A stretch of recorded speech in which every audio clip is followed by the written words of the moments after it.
second to none, the man with the golden gun.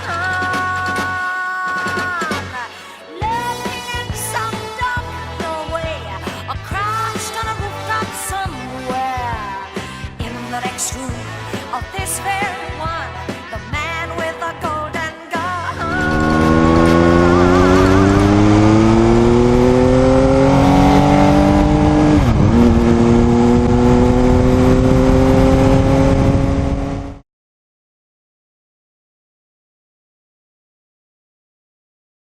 Hello motorcycling people, and welcome to part 11, which is magnificent, not unlike myself really. I don't really like the word advanced, but this one is for people who want to polish their riding up a bit. I've had a load of inquiries about advanced instruction, and the common theme seems to be obviously that you take your test on a small bike, and once you've got your full license you then upgrade to a bigger, more powerful bike, but your instruction's now finished and you're left to your own devices. After you've learnt the basics, you'll take and pass your test and then cobble together your own riding style, influenced by your mates, MotoGP and Mad Max films. So what about if you want to learn some more and improving your road skills? If you've watched my previous videos, you'll know that it's important to have a good mental attitude, combined with good observation, good road positioning and good bike control. Once you've got this cracked, your speed will come up naturally, and so will your confidence. The fact that you're watching this video tells me that you're keen to learn some more, so let's start off with a little bit of a refresher, as it's been a while for both of us. I know you're keen to get out on the road, but hold your horses. Washing your bike regularly not only keeps the thing looking fantastic, but it gives you a good chance to check it over, make sure that nothing's vibrated loose on it. Check all your fluid levels and have a good look at your tyres, both for tread, for pressure and for things like this. Once your bike's all ready, it's your turn. So make sure that you've got eye protection, you've got full protective clothing, and as soon as you're sorted, it's time to get your ass out on the road. Here's a clip with live commentary to show you what I mean about mental attitude. You need to be doing 110% concentration, but the trick is to be calm and relaxed. Just take the speed down nice and early, no need to brake, but just let the speed run down. And just looking to see if we can keep the bike moving after this white car here is looking good. So it's straight out and gone.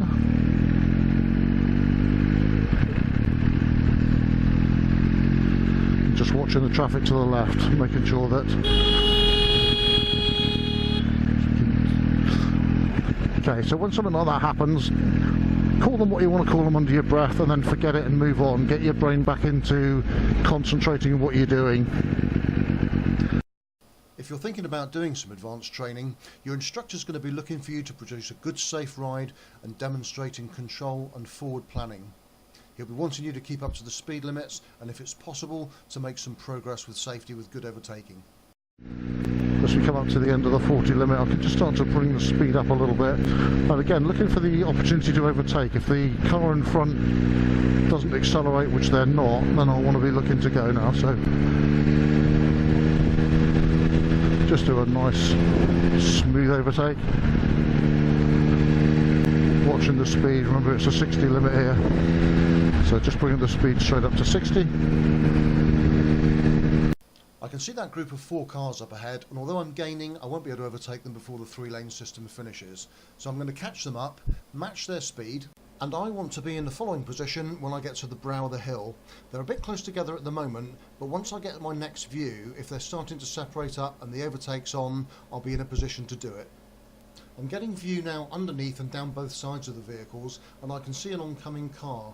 Although there's a broken line and the overtake's on, they're still a bit tight and I'd have to force my way back in. So I'm going to just wait a couple of seconds, let this oncoming vehicle clear, and then do the overtake. We can just do the one. I've got plenty of time just to come back in. So there you go, 2 perfectly executed overtakes. The second one shows you that if the situation's not quite there, hang back a couple of seconds. It allowed the vehicles to move apart a little further, and I could clear the oncoming traffic, giving me that perfectly safe, very smooth, slick overtake. I'm guessing that most of you didn't buy this thing to ride it slowly. So come on then, let's talk speed. And let's dispel a myth straight away that advanced does not necessarily mean fast. One of the most important aspects of advanced riding and speed is the time that you know when not to use it. What makes you fast as an advanced rider is the ability to maintain whatever speed you want to travel at by correct positioning and good observation, taking advantage of every overtake, and by planning, if it's safe to do it, not having to stop anywhere. Without you having to physically go faster, good positioning will make you faster over the ground from A to B. And remember, it doesn't matter if you're doing 40 or 140, your positioning remains the same. If you're not getting your positioning right, you're slowing down and you won't be as smooth, quick and safe as you can be. Nice and quick away from the junction then, up into third gear, and I could just roll power off, and as we come into the bend just pick up the drive, and mid-lane safety position because of the oncoming traffic that we're likely to meet, then we can accelerate up and start to position again. So we'll move out to the crown of the road because we're on the approach to the left-hand bend again. Prepared to give up position for safety, so a big lorry, in case we get any downdraft off him. Just a safety position, I can feel a bit of the breeze coming off him then. A mid-lane position, and once that traffic's cleared, then we can just start to move out a bit. Okay, now I can pretty much just draw a straight line up through here. We've got this farm entrance on the left, nice open entrance, you can see if there's anything moving there. And just take the smoothest, straightest course up here, it keeps the bike upright. And then I can move out again for the left-hand bend. And before we go in, let's have a look at it. Our road position is pretty much perfect, isn't it? We're out near the crown of the road with a nice early view on the way in. If I hold this position though, I will end up over positioning. And remember that the fastest route between 2 points is a straight line. So once that view is no good to me anymore, I need to alter my course from my exit point from this bend to my entry point to the next one. Let's have a look at it.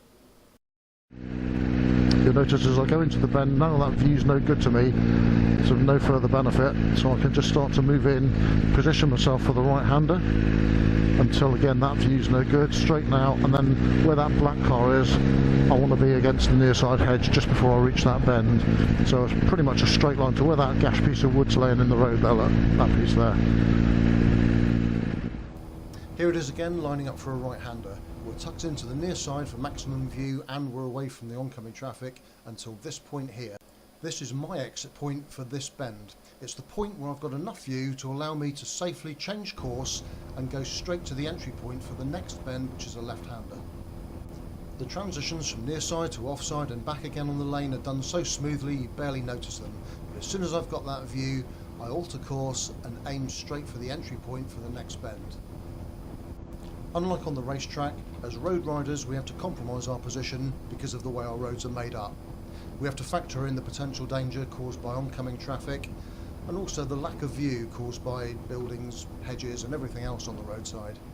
Remember that we always give up position for safety, but if you get your positioning right, the benefits are huge, not just for safety and stability, but for maintaining speed and for creating the opportunity for overtakes. And speaking of overtakes, make sure yours are safe like the ones I showed you earlier. Do you remember that I said you should be looking to take advantage of every overtaking opportunity? A good following position like this will help you get as much information as possible to make the decision as to whether the overtake's on or not. To start with, this looked quite promising.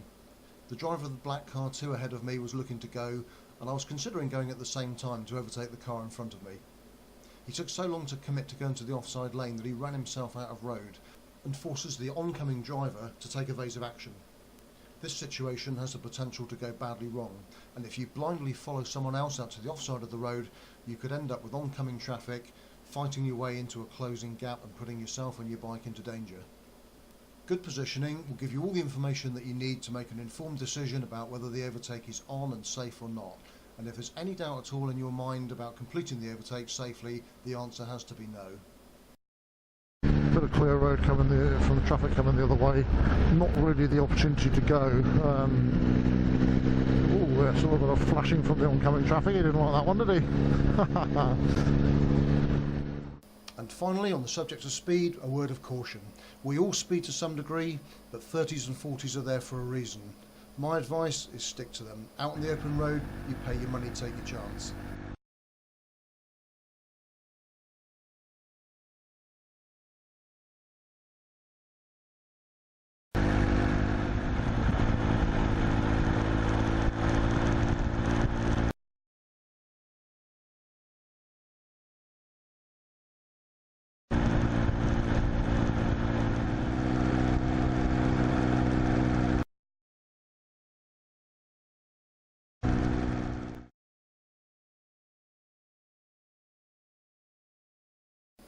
Even with something as simple as stopping at a pedestrian crossing, the advanced rider can use their riding skills to improve their observation and consequently their safety.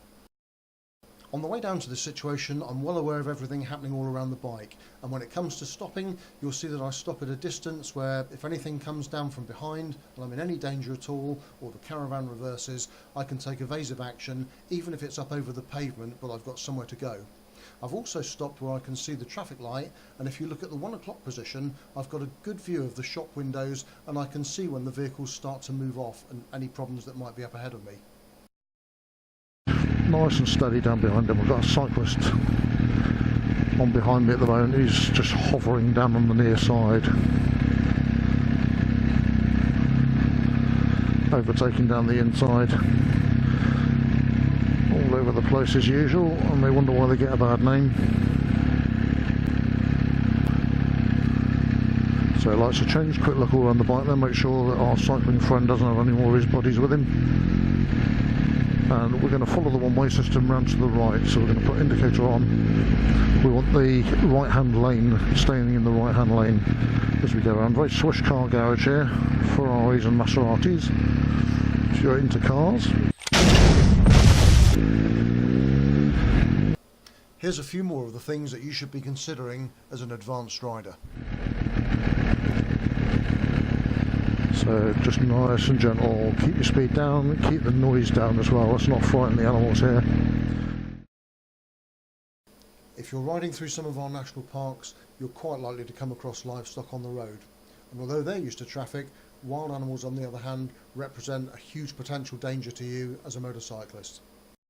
Some of our native wildlife is massive, and if you're driving through areas where these animals live, you need to be aware that you're most likely to come across them on the road at dusk or at dawn. If you see anything on the road that looks like diesel, try and take a dry line through if there is one. Keep the bike upright, roll the speed off gently and stay off the brakes.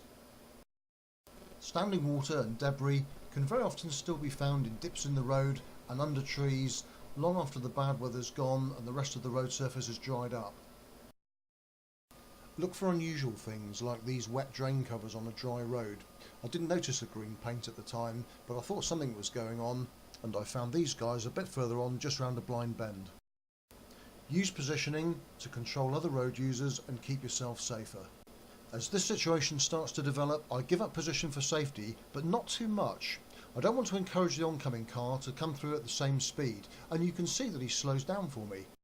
It's very subtle, but by controlling his speed, if the car in the junction pulls out on him, firstly he's travelling slower, and I've also got over half my lane to use as an escape route.